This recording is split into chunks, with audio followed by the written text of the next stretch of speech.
할렐루야. 그래서 그런지 딴 데는 안 보여주시고 교회만 보여주시는 것 같습니다. 물론 이 미네소타 그 광야 같은 넓은 들판에 뭐 이렇게 특별히 볼 데가 없다고 다 얘기하시면서 저를 데리고 다닌 것은 호텔하고 교회 뭐 그 외에는 없습니다. 몇 년 전 미국의 유명한 시사 잡지 뉴스위크에 다음과 같은 제목의 표지 기사가 실렸습니다. 앤드루 설리번이라는 미국의 유명한 기고가가 오늘 젊은이들에게 던져주는 신앙의 충고였습니다. 제목인즉 교회를 버리고 예수만을 따르라. Forget the church, follow Jesus. 이 내용이었습니다. 오늘 미국의 교회가 그리고 기독교가 어디에 있는가를 보여주는 내용의 하나입니다. 앤드루 설리번이라는 사람은 기독교인입니다. 기독교인이지만 오늘 미국 안의 교회들을 보면서 젊은 사람들을 대변하는 한 목소리로 그 갈등을 표현한 것입니다. 요즘에 젊은이들 중에 많이 회자되는 또 말이 있어요. Religion no, spirituality yes. 종교는 싫고 영성은 괜찮다 이 얘기입니다. 현대인들이 어디선가 위로받고 싶어하고 어디선가 인생의 궁극적 의미는 찾고 싶어하지만 조직적 종교라고 하는 것은 왠지 싫다 하는 얘기입니다. 우리 한국적 상황에서 좀 말씀을 드린다면 청년들이 한국교회에서 급속히 빠져가고 있죠. 그래서 한경직 목사님이 세우신 그 숭실대학, 그러니까 북한에서 숭실대학이 있었지만 다시 이 남쪽에서 세우신 숭실대학에 들어오는 기독교 학생들의 숫자가 4%에 불과합니다. 전체 인구의 20% 중에 4%만의 젊은이들이 들어온다고 하는 것은 앞날이 어떤가를 뻔히 보여주는 사실입니다. 왜 젊은이들이 교회를 떠나가는가? 여러 이유가 있겠지만 그 중에 하나가 교회에 오면 매일 애들 취급하고 교회에 있는 어른들은 맨날 청년들을 무슨 그 어려운 일 시키는 그거나 하고 그다음에 교회에 오면은 아무개는 어느 대학도 좋은 데 나왔는데 너는 어디 나왔느냐? 교회를 떠나가는 젊은이들의 설문조사를 해보니까 교회 안이나 세상 밖이나 추구하는 가치는 다를 바가 없더라 하는 이런 얘기입니다. 오늘 젊은이들이 얼마나 직장 자리를 잡기 위해서 고군분투하고 있습니까? 아마 이 직장 자리 하나 얻기 위해서 50통, 60통의 그런 이력서들을 보내면서 그 기다리는 초조한 마음, 실망의 마음들을 그래도 교회에 와서나마 위로받고 하나님 안에서 소망을 얻으려고 하는데 교회의 가치가 세상과 별 다를 바 없이 교회도 세상의 권력의 구조와 물질의 구조를 그대로 닮아가는 그 모습을 봤을 때 오늘 젊은이들에게 나오는 얘기가 예수님은 좋아, 교회는 그렇지만 싫어. 이 얘기가 이 뉴스위크 기자 이 표지 기사에 실리게 된 것입니다. 오늘 이 변해가는 이 시대 속에서 교회에 대한 부정적인 이미지는 한국에만 있는 것이 아니라 미국 안에서도 일어나고 있습니다. 지금 미주 한인들이 고민하는 동성애 문제, 특별히 우리 그 PCUS 안에서 일어나는 변화 때문에 여러분들이 많은 마음의 그런 마음고생들을 하고 계실 줄로 믿습니다. 근데 지금부터 한 15년 전쯤만 하더라도 미국 안에 그 동성애 반대에 대한 그런 여론들이 거의 60%에 달했었습니다. 근데 그것이 불과 지난 10년 안에 완전히 역전이 됐어요. 근데 역전의 기점이 누구였냐면 소위 이반젤리칼이라고 스스로 자부하면서 그 백인 이반젤리칼들, 복음주의의 80% 이상의 지지를 받아서 대통령이 되었고 두 번 대통령을 역임했던 조지 부시 대통령 기간 동안에 이락 전쟁과 여러 가지 실정으로 인해서 바로 조지 부시 이후에 미국의 여론은 급속하게 반기독교적으로 돌아서게 되었습니다. 지금은 젊은이들 중에 거의 75에서 80%를 육박하는 숫자가 지금은 동성결혼을 지지하는 쪽으로 나가 있습니다. 그래서 이제 교회는 이 문제에 관한 하는 긴 겨울을 예상하지 않을 수가 없습니다. 한 번도 미국 안에 개신교가 국교가 된 적은 없지만 개신교는 미국 안에서 국교 못지 않은 영향력을 끼쳐왔습니다. 그것은 정치를 잡아서 정치 권력을 통해서 기독교를 심은 것이 아니라 소위 얘기해서 시빌 소사이어티, 시민사회 안에 사람들이 자발적으로 모이는 자발단체들의 그 총체라고 볼 수 있는 시민사회 안에 기독교가 끊임없는 영향력을 줌으로 말미암아 어느 정치인들이 나오더라도 기독교 영향 속에서 살아갈 수 있는 그 하부 구조를 만들었던 것입니다. 그래서 토크빌이라고 하는 사람이 미국 독립 그 부근에 프랑스 사람인데 미국을 와서 보고서는 미국에는 건강한 시민사회가 있는데 그 시민사회 중심이 어디냐? 바로 교회였다고 얘기를 합니다. 교회에 모여서 예배만 드릴 뿐만 아니고 교제하고 식사할 뿐만 아니라 교회가 모여서 이 미국 사회를 더 좋게 만들게 하기 위해서 우리가 어떤 일들을 해야 되는가 하는 이런 토론들이 민주주의적인 토론의 산실이 교회다 이렇게 적고 있습니다. 그래서 지금도 미국에 여러분들이 그 프라이머리라고 그러죠. 대통령 선거하기 전에 예비 선거들을 하는데 특별히 그 아이오와와 뉴햄셔가 제일 먼저 그 프라이머리 일어나는 데들인데 그 프라이머리에서 표를 찍는 곳들이 거의 대부분이 어디서 모여서 표를 찍냐면 교회에서 표를 찍습니다. 그건 어느 정당과 속해 있는 게 아니에요. 정당 이전에 여론을 형성하는 것이 교회였습니다. 그래서 미국이 어떤 면에 있어서는 소련이나 중공과 같은 어떤 힘의 강력한 집단체가 없이 4년마다 선거를 하는 이런 나라였지만 세계에서 가장 강대한 나라로 커갈 수 있었던 이유 중에 하나가 건강한 교회가 건강한 시민사회를 만들면서 건강한 정치인들과 정당들을 만든 거예요. 완벽한 정치인은 없죠. 완벽한 정당은 없죠. 완벽한 나라는 없죠. 그렇지만 relatively healthy, 대체적으로 건강한 집단과 그다음에 정당과 정치인은 존재할 수 있는 것입니다. 우리도 우리 몸이 100% 건강한 것은 아닙니다. 혈압에 약간 시달리는 분들, 당뇨에 끼가 약간 있는 분들, 그리고 뭐냐면 콩팥이 약간 안 좋은 그런 부분들이 있더라도 치명적인 건 아니죠. 왜냐하면 우리에게 건강의 힘이 우리를 이끌고 가기 때문에. 미국이 지금까지 그랬던 것입니다. 그런데 지금 일어나고 있는 그런 교회에 대한 엄청난 비판, 그뿐만 아니라 미국 교회 속에, 미국 사회 속에 잠재해 있었던 무신론과 반기독교적인 힘들이 이 조지 부시 대통령의 이 어간을 중심으로 해서 급속하게 정치적인 힘을 얻었습니다. 그래서 지금은 동성애 문제도 단순히 동성애 문제가 아니고 동성애 문제가 정치 세력화된 힘입니다. 집단적인 힘을 통해서 자신들의 에이젠다를 하고 있는 것입니다. 이런 상황을 볼 때 우리는 상당히 가슴 아픈 것을 느끼지 않을 수 없습니다. 왜냐하면 미국이 노예와 그리고 인디안들을 이렇게 죽이고 한 이런 분에서 나쁜 일을 한 것들도 많이 있지만 지난 20세기 동안에 미국이 세계 평화를 위해서 공헌한 많은 일들로 인해서 그래도 세계가 어느 정도 평화를 유지해 왔고 지금도 미국은 그런 좋은 일들을 세계 곳곳에 하고 있습니다. 그 이면의 힘 속에 기독교가 엄청나게 큰 역할을 했는데 96년도에 미국인들의 여론조사를 해보니까 바나 리서치에서 기독교에 대해서 긍정적 이미지를 가진 사람들이 85%였습니다. 이게 다 조지 부시 이전인 것입니다. 96년도에 85%의 긍정적인 것이 2006년 조지 부시의 그것이 끝날 무렵됐을 때는 60%로 떨어졌습니다.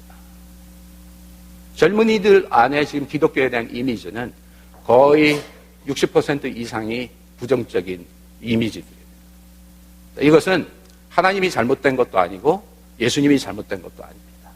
문제는 하나님과 예수님을 담고 전하는 교회가 어떠한 정치적 입장을 택하고 어떻게 지혜롭게 세상과 대하면서 어떤 사명을 가지고 나가야 되느냐 하는 이 부분들이 이 세상 사람들 속에 하나님의 이미지가 비춰지게 만드는 것입니다.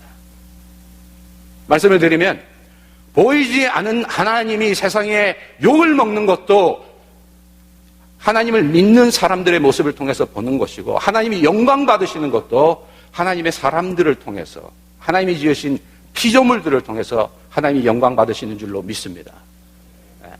하나님은 보이시지 않으시지만 모든 생물들이, 그 중에서도 특별히 하나님의 형상으로 만들어진 인간들이 하나님의 아름다움과 진리를 이 땅 속에 드러날 때 이 땅에 비로소 샬롬이 이루어지는 거예요. 그러니까 그 샬롬의 전진기조로 하나님 누구를 만드시냐면 교회를 만드시고 우리들을 세우셔서 안 보이는 사람들의 마음 속에 하나님이 가시적으로 보이도록 우리를 사용하고 계신데, 미국의 백인 이반젤리칼들이 이라크는 사담 후세인하고 아무 상관도 없는데, 이라크는 사담 후세인하고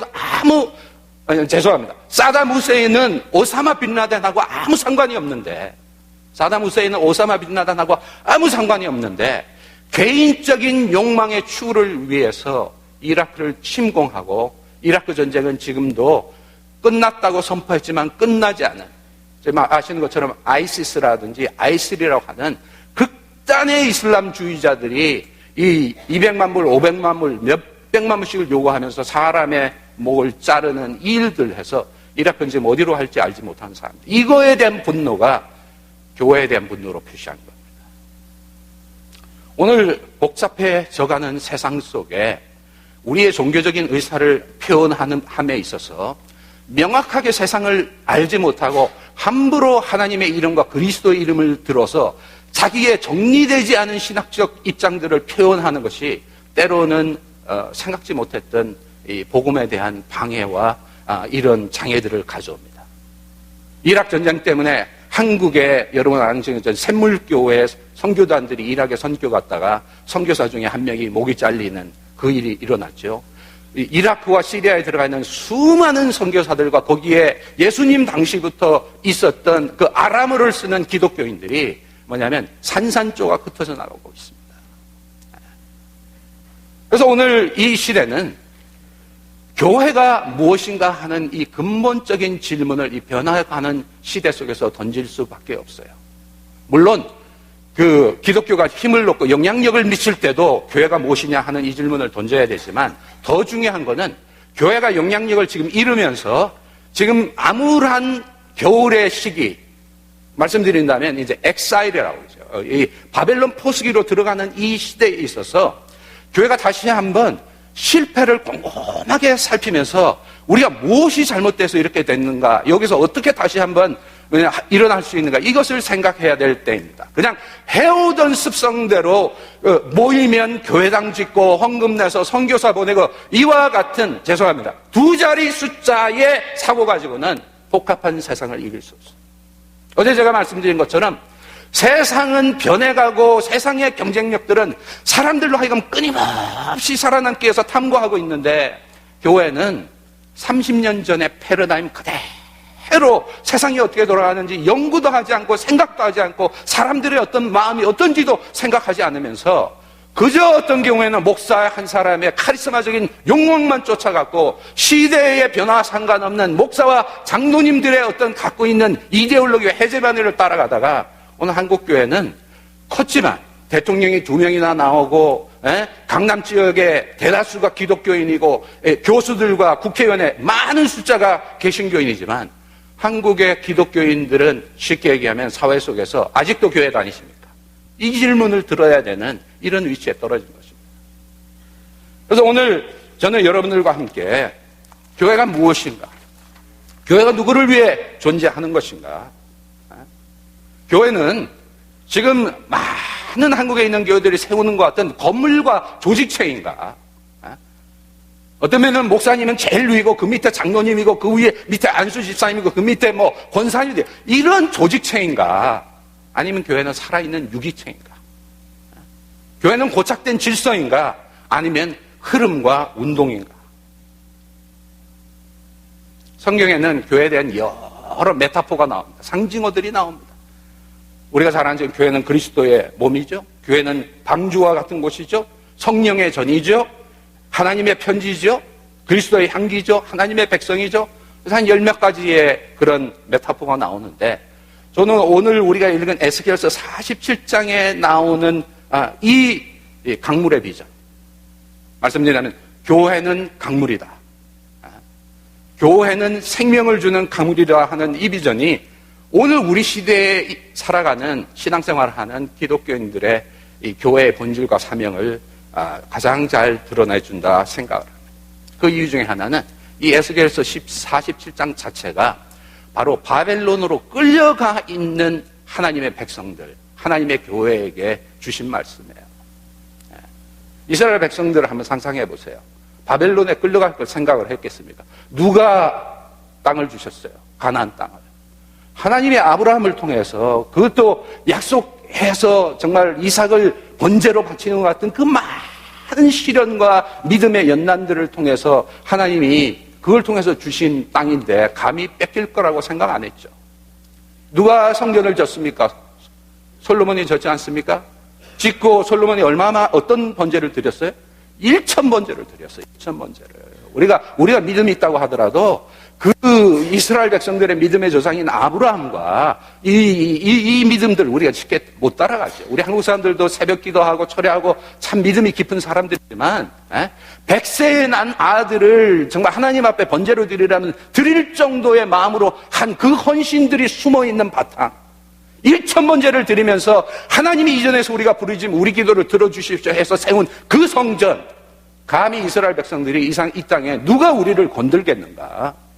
우리가 40년 동안을 광야에서 헤매면서 여리고를 무기 써서 무너뜨린 것이 아니라 정말 하루에 한 바퀴 돌 이제 7일 동안에 하나님 은혜로 무너뜨리고 들어간 땅인데 누가 우리를 그거 하겠는가?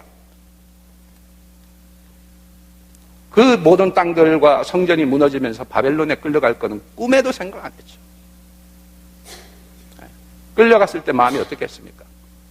요즘으로 얘기하면 멘붕. 완전 멘붕에 빠지는 거예요. 어째 이런 일이 일어나노? 이렇게 된 겁니다. 그때 활동한 선지자 중에 한 사람이 에스겔입니다. 그래서 쭉 읽으면 한마디로 얘기하면 언약을 잊어버렸다 하는 것입니다. 누가 준 것인데, 누가 준 땅이고, 하나님이 허락해서 이루어진 땅이고, 하나님의 은혜로 받은 축복들이고, 하나님의 은혜로 세운 것들인데, 그거를 인간의 속성이, 죄의 속성이 어떻게 되냐면, 시간이 지나면서, 잘 들으시기 바랍니다. 믿음이 있는 사람들은 한 번의 믿음이 탁 떨어지는 게 아니에요. 하루에 0.1도씩 믿음이 식어가는 겁니다. 하루에 0.1도씩 믿음이 식어가면 1년에는 표시가 안 날 수 있어요. 근데 5년, 10년 지나면 옛날의 열정이 사라져버리는 거예요. 그게 물질적 편안과 방편이 우리에게 주는 엄청난 유혹입니다. 미국도 한 번의 믿음이 식는 게 아닙니다. 조금씩 타협이 조금씩 이루어지는 속에 한 10년, 20년 지나니까 뭐냐면 서서히 썩게 되는. 그러면서 어떻게 되냐면 종교의 본질은 없어지고 껍데기만 남기를 시작하고, 그 다음에 오는 현상이 뭐냐면 은혜로 받은 것을 신분으로 여기는 거예요. 다시 말씀드리겠습니다. 하나님이 은혜로 주셔서 얻은 땅을 마치 자신들이 존재론적으로 원래 똑똑하고 원래 잘나고 원래 하나님이 특별히 선택해가지고 그냥 준 땅으로 생각을 하는 거예요. 한국에 지금 일어난 조현아 사건, 부천의 현대백화점 이 사건들, 그러니까 차 파킹 하는 사람들 해놓고 내가 이 백화점에서 오늘 하루만 해도 700만 원을 썼는데 네가 나한테 그러냐 무릎 꿇기는 이 모든 것들이 신신분주의인 겁니다. 하나님의 은혜로 받았다는 건 생각하지 않고 마치 자신들은 존재론적으로 뭐냐면 엄청나게 올라가 있는 존재인 것처럼, 그러니까 너하고는 나하고는 신분이 근본적으로 달라. 이게 유대인들의 위험이었던 거예요. 예수님이 왔을 때 바리새인들이 왜 예수님 십자가에 못 박았습니까? 예수님이 저 성전 무너뜨리라고 그랬잖아요. 저게 성전이 아니라고. 내가 성전이라고 그러니까 이 사람들에게 있어서는 예수님이 신성 모독죄가 되는 거예요. 사마리아인들하고 관계하고 죄인들 받아들여서 변화시키고 하고 하는 이 부분들을 아니 우리 신분이 어떻게 사마리아인과 똑같으냐. 이 종교인들에게 찾아오는 큰 위험 중에 하나는 이 종교적 신분주의입니다. 저도 목사지만 목사로서 이걸 신분으로 착각하는 순간부터 내가 하나님 못 보기 시작하죠. 이게 가리기를 시작하죠. 지금 한국에 일어나는 대형교회 목사님들의 일어나는 일들, 장로님들의 일들, 대부분의 리더십의 문제죠. 그게 뭐냐면 이 신분주의에 빠진 거예요. 그리고 제가 말씀드리지만 많이 나오는 거예요. 우리가 몇 대 집안인데, 몇 대 예수 믿는 집안인데, 우리 중에 누가 선교사였고 누가 이거였는데, 물론 그 전통을 마음 안에 새기고 그 신앙의 길들을 본받아가는 건 굉장히 중요한데 말씀드리겠습니다. 그게 여러분의 구원을 돕지 못해요. 그게 여러분의 신분이 아닙니다. 아브라함과 이삭과 야곱의 하나님은 것을 얘기하는 것은 오늘 내가 그렇게 살아가도록 그 의미가 있는 것이지 하나님이 죽은 자의 하나님이 아니잖아요. 산 자의 하나님이지. 우리 한국 안에 이 유교가 들어온 후에 거의 모든 것을 항상 신분화시키는 경향이 있어요. 대학 교수 신분이에요, 신분. 어느 직장에 오르면 신분이에요, 신분. 그러니까 기독교도 모르는 사이에 신분화되어 가는 거예요. 이스라엘 백성들이 그래서 포로로 끌려간 겁니다. 끌려가서 이제 바벨론이라고 하는 엄청난 강대국 밑에 소수민족으로 지배를 받으니 살아날 길이 있겠어요? 소망 다 땅에 떨어졌죠. 그때 하나님이 보여주신 게 에스겔서 37장에 무에서 유를 창조하시는 하나님, 불가능해서 가능케 해주신 이 하나님의 이미지를 죽은 자의 뼈의 골짜기에 있는 자들을 하나님이 말씀과 성령으로 살리십니다. 할렐루야. 그러면서 오늘 이 비전을 통해서 내가 이제 너희들을 다시 땅으로 보내주는데 어떻게 언약의 백성 살아가야 되는가 하는 비전을 보여준 거예요. 그러니까 오늘 이 말씀은 하나님의 백성들이 살아가는 데 있어서 개인으로나 공동체에 굉장히 중요한 말씀입니다. 이 에스겔서 47장의 비전은 어린애들도 알아들을 수 있는 굉장히 심플합니다. 물이 어디서 흘러나오냐면 산 높은 곳에 있는 성전에서 흘러나와서 어디로 가요? 냇물아 흘러 어디로 가느냐, 그렇죠? 넓은 바다 보고 싶어 이렇게 강으로 간단다. 물이 높은 데서 흘러서 바다로 간다, 이 얘기예요. 하지만 여기에 에스겔서 47장만이 아니라 이 하나님의 백성들을 강물로 비유해주는, 그리고 이 강물이 얼마나 중요한 것에 대한 비유들이 성경에 놀랍게도 가장 첫 부분과 가장 끝 부분에 나와요. 그래서 딱 제가 정리한 에스겔서는 성경의 중간이에요. 어디 나오느냐? 창세기 2장 10절에 강이 에덴에서 발원하여 동산을 적시고 거기서부터 갈라져 내 근원이 되리니. 에덴 동산이 어떤 곳이었냐면 각종 실과와 각종 나무들이 시절을 쫓아서 자라는 곳이었는데 그 에덴 동산 안에 뭐가 흐르고 있었어요? 물이 발원해서 흐르고 있었다. 그 다음에 요한계시록 22장 1절 2절을 볼 것 같으면 또 저기 수정같이 맑은 맑은 생명수의 강을 내게 보이시니 하나님과 및 어린 양의 보좌로부터 나서 길 가운데로 흐르더라. 강 좌우에 생명나무가 있어 12가지 실과를 맺히되 달마다 그 실과를 맺히고 그 나무 잎사귀들은 만국을 소성하기 위하여 있더라. 이 땅에 새 예루살렘이 이루어지면서 이 창조가 회복되어지면 그게 구원이라고 그랬죠. 그러면 이 땅을 하나님이 어떻게 살리느냐? 어린 양의 보좌로부터 나온 생명의 강물이 예루살렘 도시 가운데를 흐르면서 그 주변의 모든 것들을 회복하는 거예요. 그래서 옛날 에덴은 길과 도시가 없는 에덴이었지만 새 에덴은 옛날 에덴 속에 인간의 창조와 인간의 시빌리제이션이 같이 섞이고 이 땅 속에 이루어질 일들. 그러니까 창세기와 지금 계시록 22장을 볼 것 같으면은 하나님이 일하시는 방법을 보여주시는 거예요. 오늘 여기 상소에서 흘러나오는 강물은 계시록에 의약하던 어린 양의 보좌로부터 흘러나오는 강물입니다. 다르게 얘기하면 십자가에 달려 못 박히시면서 허리에 창이 찔리신 예수님의 가슴으로부터 흘러나오는 이 물이 바로 뭐냐면 오늘 낮은 곳을 향해서 흘러가는 강물이 된 것입니다. 우리는 그 강물을 받아서 그 강물을 마시고 그 강물을 따라서 일하는, 그게 뭐냐면 교회라는 것입니다. 오늘 이 에스겔서의 비전은 이스라엘에게만 주신 것이 아니라 교회를 통해서 인류 전체를 살리고자 하는 하나님의 비전을 보여주시고, 비전뿐만이 아니라 하나님이 일하시는 방법을 보여줍니다. 비전뿐만이 아니라 하나님이 일하시는 방법, 그거를 신학적으로 얘기하면 뭐라고 하냐면 이카노미 오브 갓이라고 해요. God's economy. 이카노미 오브 갓이라는 것, 여러분 이카노미 다 알잖아요. 경제잖아요. 경제라는 뜻이 뭐냐면 원래가 매니지먼트입니다. 그러니까 하나님이 이 세상을 매니지하시는, 하나님이 이 세상을 통치하는 방법을 얘기해 주시는 거예요. 하나님이 어떻게 통치하시느냐? 강물처럼 통치하신다. 하나님의 비전이 뭐냐? 당신의 가슴과 사랑을 주셔서 사해와 같은 죽어가는 죽은 강물 속에 물고기가 돌아오고 회복이 되도록 그 하는 것이 하나님의 뜻이라고 해요. 하나님의 비전이 뭐냐? 아라비아 사막처럼 모든 것이 풀한폭이 안 자르고 이 사막으로 변해버린 이곳에 하나님의 생명과 사랑을 흘려보냄으로 말미암아 그 속에서 생명이 자라게 하는 것이 하나님의 비전이라는 것입니다. 할렐루야. 그러니까 우리 하나님의 깊은 사랑, 말 그대로 천지를 창조하셨을 때 혼돈과 흑암과 어둠이 깊은 곳에 있는 부분 속에 생명들을 창조하신 것처럼 오늘 인간의 죄로 의해서 사막으로 변해가는 오늘 이 시대에 하나님은 하나님의 사랑을 통해서 이 땅 속에 하나님의 아름다운 창조들을 회복시키기를 원하시는 거예요.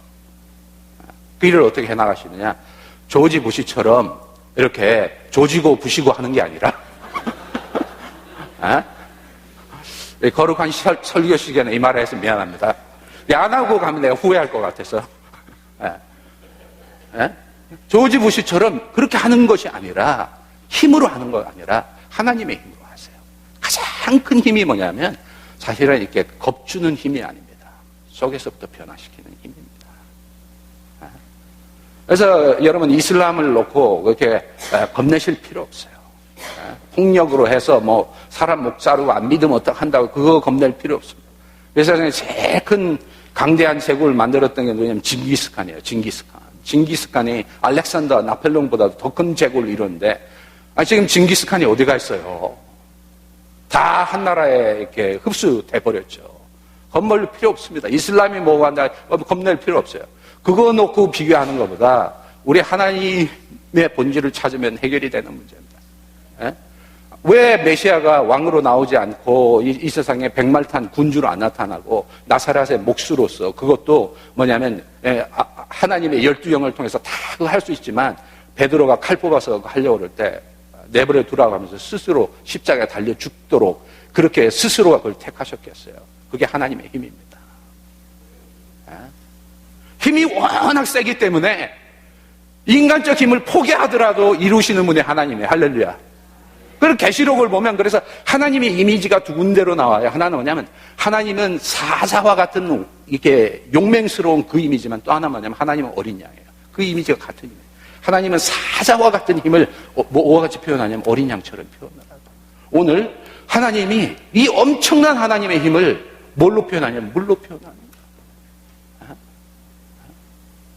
이게 하나님이 세상을 일하시는 경륜의 방법이에요. 자녀 교육도 그렇죠. 여러분 목적 달성하기 위해서 애들 쥐어갖고 협박하고 안 하면 어떡하고 그 될 일이 아니죠. 나쁜 짓 하지 말라고 아무리 얘기를 하더라도 그건 뭐냐면은 알면서도 나쁜 짓을 할 수밖에 없는, 그 속에 생명이 그 안에서. 그러니까 부모가 어릴수록 물처럼, 물이라고 하는 것은 보십시오. 물의 본질을 잃지 않으면서 다른 사람의 자리를 채우는. 물의 힘이 얼마나 셉니까? 여러분, 물의 힘 얘기하니까 홍수 날 때 물의 힘만 생각하시는지 모르지만, 물의 진짜 힘은 여기에 담기면 이 모습, 대접에 담기면 대접 모습, 술병에 담기면 술병 모습, 서는 자리에 어느 자리더라도 물은 빈자리만 있으면 가서 채우면서 물로 뭐냐면 그 사람을 채우는 거예요. 그게 하나님의 힘입니다. 할렐루야. 오늘 성소에서 흘러나오는 강물이 거기에 있는 사막에 숨어져 있는 모든 씨앗들, 물이 없어서 못 살아나들, 바위가 막혀서 지금까지 하늘에서 빗물이 떨어지더라도 담길 수 없는 말라버리는 그런 자리에 하나님의 이 사랑의 강물이 파고 들어가고 끊임없이 들어가서 그 씨앗에 있는 그 자리에 들어가서 그 씨앗을 씨앗되게 하는 거예요. 물은 없어지지만 그 안에 들어가서 그 생명을 살림으로 말미암아 하나님의 영광을 드러내는 줄로 믿습니다. 여러분 구원받은 거하고 저 구원받은 게 똑같습니까? 본질은 똑같지만 내가 구원받은 내용과 여러분 구원받은 내용은 다 달라요. 우리 인생의 자리가 다 달라요. 여기 한 사람 꺼내보시고 그 스토리가 다 똑같은지, 나 아플 때 구원받았다고 하지만 아픈 내용은 다 다른 거예요. 어떻게 그게 가능해요? 하나님 얼마나 힘이 세신 줄 알아요? 하나님 왜 창조주신 줄 알아요? 왜 뭐냐면 참새 5마리가 두 아사리온에 팔리는 것까지 알고 계신다고 할 수 있어요? 머리 털어까지 세고 계신다고 하실 수 있어요? 하나님은 광대무대하지만 하나님은 섬세하기가 짝이 없어요. 생명의 섬세함이 없으면 그 생명은 뭐냐면 이 디폼드 되든지 살아날 수 없습니다. 성령의 역사. 쓰러지고 넘어지고 그 이상한 그거를 절대 성령의 역사로 이해하지 마세요. 제가 제가 성령론을 가르쳤거든요. 순복음에 있는 많은 학생들과 펜테코스트 학생들이 와서 제 수업을 들으면서 이건 성령의 역사만 알지 성령의 인격을 모르는 거예요. 성령의 펄스는 모르면서 성령의 워크, 그만 하니 이게 들어와서 일어나는 역사가 소스가 어딘지를 모르지, 성령의 펄스는 정말 홀리 스피릿에서 오는지 그 소스가 딴 데서 오는지를 모르는 거예요. 왜냐하면 성령의 펄스를 모르기 때문에. 성령은 속에 있는 깊은 생명을 살려서 하나님 영광 드러내게 하는 것이 성령의 역사지 뒤집어 쓰러지는 것만이 아닙니다. 뒤집어지고 쓰러지더라도 뒤집어지고 쓰러진 뒤에 인격의 변화가 일어나면 제가 인정을 해요. 할렐루야. 인격의 변화가 없으면서 금밑발이 어떻게 했다, 이거는 딴 얘기하면 다 사입이에요, 사입이. 오늘 물에 대해서 제가 한 것처럼 이 물의 파워, 콩나물 씨로 생각해 보세요. 젊은 분들은 콩나물 씨로도 못 빠지겠지만, 물을 부으면 물이 빠지면서 물이 지나가기만 해도 콩이 크는 거예요. 여러분, 지금 아프리카에서 일어나는 질병의 30-40%가 오염된 물을 마시기 때문에 일어나는 질병입니다. 아프리카에 물 선교 많이 합니다. 그래서 가서 펌프 박아서 신선한 물만 먹게 하면 질병이 없어져요. 여러분, 아무리 소다 좋아하고 소다 대신에 내가 그래도 다이어콕 먹는 사람이라고 아무리 자랑을 하더라도 다이어콕으로 인생 살 수 있어요? 잠시 마시는 거지 물 없이 다이어콕에 밥 말아 먹겠어요? 그걸로 세수하겠어요? 하나님의 은혜가 땅에 이렇게 편면하다고 그래서 무시하지 마세요. 하나님이 거저 주시는 것들을 무시하지 마세요. 이 강물과 같은 은혜로 이 은혜가 나한테 맞게, 기쁜 사람에게는 기쁘게, 슬픈 사람에게는 슬프게, 용기가 없는 사람에게 용기를 주는 말씀으로 들어와서 내 안에 역사하면서 목적이 뭐냐? 나를 살리기 원하시는데, 내가 열매 맺기 원하시는데, 내가 최대치까지 크기 원하시는데, 오늘 이 강물을 위로부터 받아서 가슴 아프고 교회 찾아온 상처받고 하는 이 많은 사람들에게 오염되지 않은 목사의 이데올로기가 아닌, 목사의 야욕이 아닌, 장로들의 에이젠다가 아닌 하나님의 사랑과 하나님의 가슴을 주일마다 선포해야 되는 데가 교회인 줄로 믿습니다. 교회가 성도들이 목사 위에 존재하는 것도 아니고 장로들 위에 존재하는 것도 아니고 여기 렌트비 내서 여기 전기세 내려고 존재하는 것도 아니에요. 교회는 카토콤부에 있을 때 더 왕성했습니다. 어느 특정한 교회를 거기서 얘기하지만 제가 얘기할게요. 나중에 사랑의 교회와 같은 이 엄청난 건물의 교회들은 아마 나중에 가서 모든 성도들이 헌금을 전기세 내는 데로 다 나갈 거예요. 어리석은 짓이죠. 유럽의 교회들이 지금 그렇게 됐으니까요. 흐름만 있으면 돼요. 하나님이 일하십니다. 흐름에 물론 맞춰서 우리가 지붕 덮고 이렇게 하는 건 필요하지만 항상 주일에 왔을 때 흐름을 맛보고 가야 돼요. 위로부터는 새 은혜를 받아야 돼요. 어제 물 먹었다고 오늘 물 필요 없습니까? 여러분 어제 화장실 갔다고 내일 갈 필요 없어요? 제가 너무 리얼하게 얘기해서 미안합니다. 그렇지만 그게 오늘 우리가 부딪히는 현실이에요. 그 배고픔으로 와야죠. 기독교를 제 말씀은 하나님 갖고 장난치지 마세요. 하나님 속의 진정성을 모르고 하나님의 참됨을 못 만났으니까 그 얘기를 하는 것이지, 정말 하나님 속에 있는 진리성과 이 생명이 나를 살릴 수 있는 것이라고 하는 것이 깨달아지면 우리가 무릎이 안 꿇어질 수 없죠. 예배가 어떤 것이냐, 모양은 어떻든 이 예배의 주인공은 하나님이시고, 모세가 아론을 통해서 아론의 아들들을 명해서 제단을 처음 딱 만들었을 때 아론의 아들들이 자기들이 성냥 불태워가지고 불 붙였을 때 하나님이 이것도 불이 내려서 그 처리했어요. 이유가 뭐였냐면 이게 사람의 붙인 불로 이루어지는 게 아니에요. 위로부터 내려오는 불이 우리 속에 거룩함을 만들어내고 위로부터 내려오는 물이 우리 속에 오염된 것들을 씻어냅니다. 할렐루야. 지금은 너무 세상이 오염되어 있어요. 여러분 아시잖아요.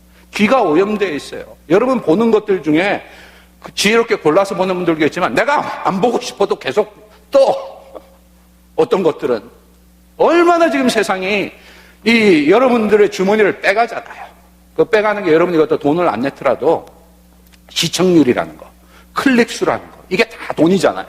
돈이니까 오늘 이 세상에 있는 것들은 뭐냐면 전부 많은 부분들이 상업화된 이 오염된 이런 부분들입니다. 이게 지금 자본주의가 이 썩을 대로 썩어간 아주 안 좋은 모습의 자본주의죠. 이 미국이 건강했던 뉴딜이라는 이 시대의 자본주의가 아니라 이거는 지금 극도를 치드는 자본주의가 인간들을 총안 쏘고 스스로 죽게 만드는 거예요. 그 액기스를 뽑는 거죠. 이런 걸 통해서. 얼마나 무서운 세상입니까? 그래서 지금 저는 볼 때 우리가 옷은 다 잘 입고 있고 핸드폰 다 하나씩 들고 있고 이럴지 모르지만 지금 오늘 시대는 아라비아처럼 이게 사막으로 변해가는 거예요. 사람 사는 데가. 맞아요? 틀려요? 여러분 가정 보세요. 앉아서 따뜻하게 앉아서 밥 먹은 적이 언제예요? 지금 이웃 간에 신뢰하고 그거 하면서 이런 분위기들이 오늘 점점 오가잖아요. 그래서 제가 작년에 저기 NCKPC 총회 가서 제가 강의를 했는데 딱 한마디로 얘기하면 오늘은 공동체와 인간이 해체되는 시대에 우리가 살고 있어요. 공동체 인간이 그냥 서서히 해체되는, 이게 정신병자들이 늘어나죠. 그리고 불안증들이 대학생들 속에도 엄청나게 생기면서 디프레션, 엔타이 디프레션 먹어야 되는 집단으로 지금 오염돼 가는 시대. 그렇다고 언제 예수님 올 거다 내가 예언하는 사람이 아닙니다, 절대. 그거하고는 절대 상관없어요. 제가 뭘 말씀드리냐. 정말 먹어야 될 거는 먹지 않고, 배부르게 못할 것을 위에 수고하고, 목마른 이분을 채우지 못하는 걸로 할 때, 하나님 뭐라고 그랬어요? 이사야서 55장에, 나와 들으라. 들으면 너희들이 뭐냐면, 영혼에 살찐 것으로 하나님이 먹게 한다 해주셨습니다. 오늘 예배가 무슨 자리냐면, 오염되지 않는 하나님의 이 생명의 강물, 하나님의 가슴으로부터 나오는 이 강물을 받는 것입니다. 내 입에서 나가는 말이 땅에 떨어져서 그 모든 것을 이룰 때까지 돌아오지 않는다고. 하나님의 말씀은 뭐예요? 살아 운동력이 있다고 그랬어요. 그러니까 그 마음 속에서 여러분이 하나님 사모하는 마음으로, 하나님 갈급하는 마음으로 목사님을 통해서 나오는 말씀, 성가대가 부르는 찬양을 통해서 들리는 하나님의 말씀, 성령은 밀리언 디프런 웨이로 우리한테 얘기할 수 있어요. 이 마음이 가난한 자에게. 그 말씀들을 들으셔서 어떻게 했냐? 여러분 속에 생명을 살리셔야 됩니다. 할렐루야. 쓰레기로 채우지 맙시다. 쓰레기로 채우지 맙시다. 특별히 우리 남자분들, 우리 속에 이 미국의 60-70%가 이 포노그래피에 지금 그거 돼 있거든요. 얼마나 그분들이, 그리고 혼자 살아야 된 싱글의 기간은 지금 뭐 거의 35세, 40세까지 올라가니 결혼할 여비는 없고, 그래서 애도 안 낳고, 이 세상, 여기에 오늘 하나님의 가슴이 바로 에스겔서에 있는 것처럼, 하나님이 성전에서 흘러나온 물을 받을 때, 우리 한 사람 한 사람 속에 하나님이, 성령이 우리 역사하셔서, 우리 한 사람 한 사람들을 살아가도록 살려낼 줄로 믿습니다. 이 성령의 역사는 항상 공적인 것과 그 다음에 우주적인 것을 잃지 않으면서도, 진리성을 잃지 않으면서도 한 사람 한 사람의 아주 독특한 상황에, 아무도 알 수 없는 그 상황에 또 역사할 수 있는 게 삼위일체 하나님의 능력입니다. 어제 저녁 제가 그저께 말씀드린 것처럼 우리 특별히 젊은 분들은 인생을 어떻게 남들 쫓아갈까, 어떤 직장, 이거보다 하나님 안에서 이 물을 충분히 받으면 여기서 씨앗이 자라나는 거예요. 씨앗을 놓고는 무슨 나무인지 모르잖아. 조금 자랐을 때 모르잖아요. 그렇지만 계속 받아서 커나가면, 아, 나는 이거 해야 될 나무구나. 아, 나는 저거 해야 될 나무. 그거를 찾아서 그 길로 가야 돼요. 그래서 건강한 교회는 왜냐하면 우리 이데올로기가 아니라 위로부터 하나님께로부터 받는 겁니다. 두 번째, 건강한 교회는 어떻게 하냐면 달려갈 곳을 명확히 아는 거예요. 물은 항상 달려갈 곳을 알아요. 물은 어디로 흘러요? 물은 높은 데서 낮은 데로 흐른단 말이에요. 그러니까 물은 항상 어디에 놓더라도 낮은 곳을 찾아가요. 하나님의 은혜로 어디를 찾아가겠어요? 하나님의 은혜는 어디 찾아가겠어요? 하나님의 은혜는 낮은 곳을 찾아가요. 그래서 물을 보여주신 거예요. 하나님 안에서 은혜를 받아서 여러분의 필요를 먼저 채우시고, 참 하나님이 기가 막히죠. 만나를 거둬서 딴 사람 먼저 주라 아니라 만자를 쳐서 너 필요한 만큼 채워라. 필요한 만큼 채운 뒤에 나머지는 거둘 필요 없다. 네 필요만 채우면 내일 또 준다. 그랬듯이 오늘 물도 어떠냐면 큰 나무에 들어가서는 더 많이 머물고, 작은 나무에 대해서는 그만큼 머물고, 작은 그릇에는 그만큼 머물고, 큰 그릇에는 그만큼 머물고, 그런 만큼 머물고 필요한 만큼 채운 뒤에 거기서 넘치면 어디로 가는 거예요? 낮은 곳으로 가는 거예요. 이게 하나님의 원리입니다. 우리가 그렇게 다는 살지 모르지 못하지만 제가 말씀드릴게요. 성숙한 신앙 속에 들어가면, 영어로 제가 말씀드릴게요. 니드와 그리드를 구분할 줄 압니다. 성숙한 신앙 속에 살면 필요와 욕심을 구분할 줄 알아요. 오늘 기독교인들은, 우리 한국 기독교인들은 이거는 그리드를 하나님 앞에, 욕심을 하나님 앞에 구하는, 50평짜리 아파트 주면 몇 평짜리 구해 이제? 100평짜리 구하지. 지금 타고 있는 차도 괜찮은데 또 뭐 타고 싶어요? 또 벤츠리 타고 싶어 한단 말이야. 그거를 신앙으로 착각하는, 그러니까 하나님의 성격하고 상관이 없어요. 성숙한 신앙인들은요, 주여, 내 필요가 이 정도면 채워졌습니다. 이제 남은 것은 하나님과 이웃 위에 살겠습니다. 할렐루야? 이게 생명의 원리입니다. 불안해서, 내 더 채워서 내 것 다 살 것까지 다 만들어 놓고 내 자식 한 3대까지 줄 것까지 안 만들어 놓으면 이 세상에 무슨 일 생겼을 때 어떡할까? 그게 어리석은 부자인 거예요. 내일이면 내일 맡기시기 바랍니다. 그렇다고 여러분 은퇴 펜션 넣지 말라는 얘기가 아니에요. 요즘처럼 자식들이 안 돌봐주고 자식들 먹고 살기도 힘든 때 자기 그거 할 펜션의 필요는 해야죠. 근데 필요와 욕심을 그런 목사님이 어떻게 합니까? 내가 딱 말씀을 드릴게요. 양심으로 알죠. 양심이 뭐냐면 conscience입니다. 영어로 번역하면 con은 together고 science는 science하고 같은 말이니까 know예요. know together예요. 이게 뭐냐면 하나님은 알고 나는 알죠. 하나님은 알고 나는 알죠. 내가 얼마만큼 필요로 하는지. 남이 정해주는 게 아니죠. 그렇기 때문에 자발적으로 주여 이만큼 됐습니다 하면 나머지는 우리 어떻게 해서 물처럼 낮은 곳을 위해 써야죠. 미국이 이만큼 좋아진 것도 돈 번 사람들이 파운데이션 만들어서 나눠주고 장학금 주고, 우리 한국인들 얼마나 많은 혜택 받았습니까? 죽을 때 자기 자녀들 안 물려주고 몇백만 불씩 이 중요한데 기증해가지고 그걸 통해서 사회 공익이 할 수 있게, 이러면서 공산주의가 통치 안 하더라도 건강한 나라, 사람들이 찾아오고 싶은 나라를 만들었는데 우리 한국은 이 기독교의 본질적인 건 못 배운 거예요. 못 배운 거예요. 그래서 여러분 지금 힘있고 자식들 그거 할 때, 제가 얘기를 드리니까, 빌 게이트는 세계에서 제일 돈 많은 사람들 중에 하나지만 자식들에게 $1 밀리언 씩만 주기로 했대요. 그 자식들이 굉장히 아버지한테 속상해요. $1 밀리언 밖에 안 준다고. 욕심에는 끝이 없는 거예요. 욕심에는. 그래서 제가 말씀드리고 싶은 건 지금 여러분이 세상 그거 할 때 재산 어떻게 정리할 것인지 신앙 안에서 잘 생각하세요. 한국에 언제 싸움 제일 많이 나는 줄 압니까? 아버지 떠나보내시고 이제 장례 딱 한 뒤에 그 다음 싸움 붙는 거야. 이해되시죠? 서로 얼굴도 안 보고 그러지 말고 아예 선포를 하세요.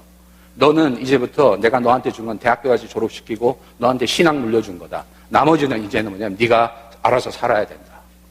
그리고 여러분의 재물과 재산을 하나님과 이 하나님의 뜻대로 어떻게 쓸 건가를 고민하고 기도하시면서, 내가 말해서 목사님 여기도 계시고 그러지만 꼭 교회 안 바쳐도 돼요. 자선기관에 대한 좋은 일을 하는데 바쳐야 돼. 예. 교회도 물론 교회가 선한 일을 하려고 할 때 그거 해야 되지만, 목사님 괜찮죠? 예? 예. 아니 정말이에요. 이거는 뭐 전부 교회는 좋은 일도 안 하면서 교회에다가 다 바치라고 해놓고는 교회는 정말 그 재물에 차고 앉아가지고 교회는 썩어가고, 그게 아니라 여러분이 신앙인으로 판단하셔서 선포를 그렇게 하세요. 그래서 저도 제 아내하고 그렇게 했단 말이에요. 우리 애들한테 대학까지 시켜주고 너희들은 이제 신앙생활하고, 제가 큰애 대학 갈 때 두 번째, 다른 거 다 잊어도 준다. 하나님을 잊지 마라. 그리고 이제 네가 해서 미국의 공헌하고 세계의 공헌해라. 그래서 저는 제가 먼저 가면 제 아내까지만 쓰고 살다가 나머지는 이제 지금 우리가 어디다가 그걸 해야 되나. 그게 기독교 정신이에요. 그러니까 여러분 자녀가 안 될 것 같습니까? 제가 교육학적으로 말씀드릴게요. 그렇게 어릴 때부터 정신을 바짝 차리게 해놔야 생존력이 생겨갖고 열심히 일하고 자기 그걸 찾아가고 이렇게 하죠. 그리고 부모도 그런 떳떳함이 있기 때문에 자녀에게 도덕적으로 해줄 말들 해주죠. 재산 물려줄 생각 절대 하지 마세요. 그래서 오늘 하나님 이스라엘 백성들에게 들려주시는 거는, 건강한 교회는 뭐냐면 출발점과 도착점을 하는 거예요. 어디서 받아서 어디로 흘려보낼지.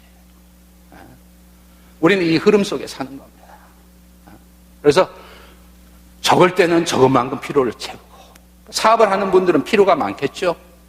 사업하는 분들이 안 좋은 차 타면은 사업이 안 되죠. 그분들은 좀 좋은 차 타야지. 그러니까 그 필요대로, 자기 필요대로 판단하고 결정하면서 나아가고, 그래서 그 흐름이 계속 들어갈 때 요한복음에 나온 것처럼 은혜 위에 은혜를 하라. 그 얘기는 뭐냐면 최고의 은혜라는 뜻이 아니에요. 어제 은혜가 지나간 뒤에 오늘 새 은혜가 있더라, 이 뜻이에요. 그 은혜 위에 은혜 속에 우리가 살아가면 우리 몸새 어떻게 됩니까? 물이 계속 흘러가는 속에 콩나물이 저도 모르는 사이에 커가듯이 우리들이 쭉쭉쭉쭉 성장해가는 이 모습을 보게 될 줄로 믿습니다. 그럼 어떻게 되냐면 성장해서 자라는 나무는 어제 본 것처럼 열매를 맺죠. 열매를 맺으면 하나님의 영광을 드러내고 우리가 제자로서 살아가면서 이 물처럼 한 사람 한 사람에게서 흘러나오는 물은 반드시 이 겸손하게 낮은 곳을 흐르는 물은 서로 합력하게 되어 있어요. 물은 거꾸로 절대 높은 데 안 올라갑니다. 교회 안에 여러분이 가지고 있는 은사와 이 부분들을 합해가지고 공동의 목적을 가지고 이 주변에 낮은 곳이 어딘가, 한국 이민사회의 낮은 곳이 아닌가, 이세교육의 낮은 곳이 어딘가, 여기에 힘을 모아서 집합적으로 찾아가서 문제 해결을 해야 됩니다. 할렐루야. 한 번 선교하고 돌아오고 이게 아니에요. 한 번 들어가서 했다 그러면 그거를 물이 들어가서 생명을 살리고 그 다음을 떠나듯이 그 마음으로 일을 해야 돼요. 그 마음으로. 그래서 언더우드 선교사님이, 아시잖아요. 최초 장로교 선교사 한 명으로 제가 전에 있었던 신학교가 언더우드 선교사님이 졸업한 학교입니다. 그래서 제가 언더우드 선교사님 자녀들도 만나고 뭐 이런 일기도 읽고 제가 그랬는데요. 언더우드 선교사님이 한국에 3대가 가서 일을 했어요. 그리고 그 중에 며느리 한 사람은 6.25 때 공산당이 와서 그냥 총으로 쏴 죽여서 실제로 죽었어요. 3대를 한 뒤에 지금 연세대가 갖고 있는 땅은 그 당시 언더우드 선교사님의 형인 존 T. 언더우드, 그러니까 언더우드 타이프라이터의 회사 사장이었는데 그분이 그 당시에 줬던 5만 불로 산 땅을 그걸 연세대가 그대로 가지고 있는 거예요. 3대 후에 자기들이 이사장 될 수 있지만 다 하나 하지 않고 이제 우리의 일은 끝났다고 해서 돌아온 분들이에요. 제가 그 후손들, 증손자, 증손녀를 만나보니까 조그만 교회 담임 목사예요. 이제 70명 모이는 교회 담임 목사예요. 그게 얼마나 한국을 바뀌었습니까? 산농, 공상, 상업이 제일 밑바닥인 시대에 비전을 보고 연세대 상가부터 시작한 거 아니에요. 그런 비전을 통해서 죽어가는 한국을 살아나도록 해준 것처럼 우리도 기독교인으로 매일 놓고 누가 높은가에 따지지 말고 교회 안에서 장로 되는 거 놓고 싸움 해봤자 뭐냐면 그거 우리끼리 싸움이지 하나님 카운트 안 하세요. 실력 있고 정말 그거 한 사람은 섬기셔야죠. 그래서 낮은 곳을 향해서 제가 G2G 여러분 시작한 것도 뭐 제가 교육학 박사를 한 거 아닙니다.